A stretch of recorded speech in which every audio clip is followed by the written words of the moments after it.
Welcome to the Aboriginal channel. This episode will be another part to the Bible Weaponized, where we will be taking a step in the right direction. And in doing so, we're going to get an idea of where the prophet Jesus comes from. To a lot of you, this information about the Bible will come as a surprise, but to me it doesn't, because I was raised in Louisiana churches and I know the Bible. And ever since a little itty bitty pup, I thought something was extremely strange about it. But right here at the website, mindlight.info, on an article, it says Native American prophecies, UFOs, and the coming of a Messiah. The following article was inspired by a dialogue between three groups of people, researchers into the UFO and crop circle activity, which has drawn increasing attention in recent years, Native Americans, whose prophecies point to the current times as being a critical turning point for humanity, and a growing body of people whose spiritual teachings predict the return of a great teacher, Messiah,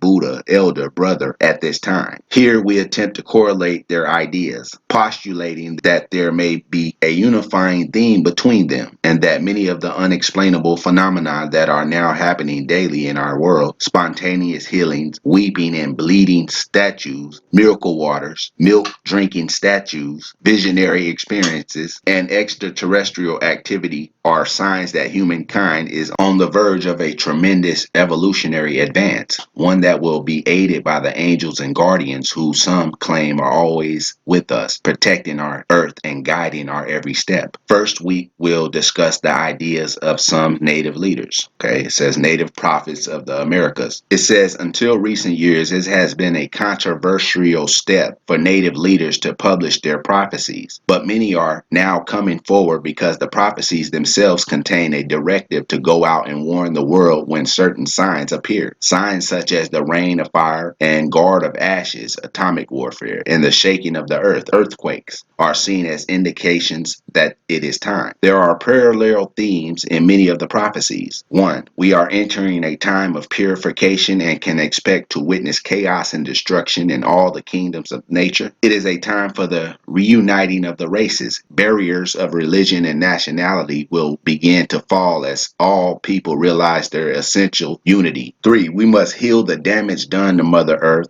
the source of life, and recognize that all living things are endowed with spirit. In the coming times, we will see the return of one or more great teachers who will guide us into the future. Now, this is the one that's to be paid the close attention to. It's called Quetzalcoatl's Promise. Through the legends of the native peoples of North and South America, there runs a recurring thread, the tale of a great white teacher who came in ancient times to free the people from slavery, war, and human sacrifice. He showed them instead a way of peace, dignity, and brotherhood. He brought prosperity to the poor tribes by introducing agricultural methods and ways of self-sufficiency. He renovated their patterns of worship and taught them a special reverence for Venus, the morning star, the object of his daily meditations. From Alaska to the tip of South America, his story can be found. His names were many: Takapu, the healer; Emisi, the wind god; Chizos, god of the dawn light. Today, he is best remembered as Quetzalcoatl, the feathered serpent, or Cocoland. His image graces the resurrected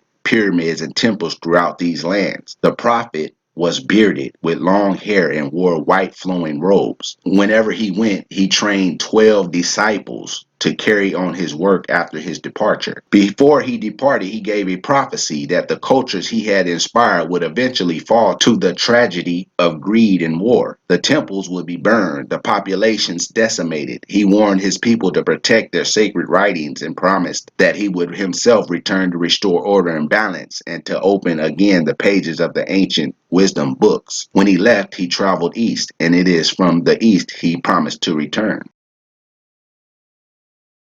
Through the history books, which has all been a lie. So therefore, if it's a lie, then what's the truth? If it's a lie, then what's the truth?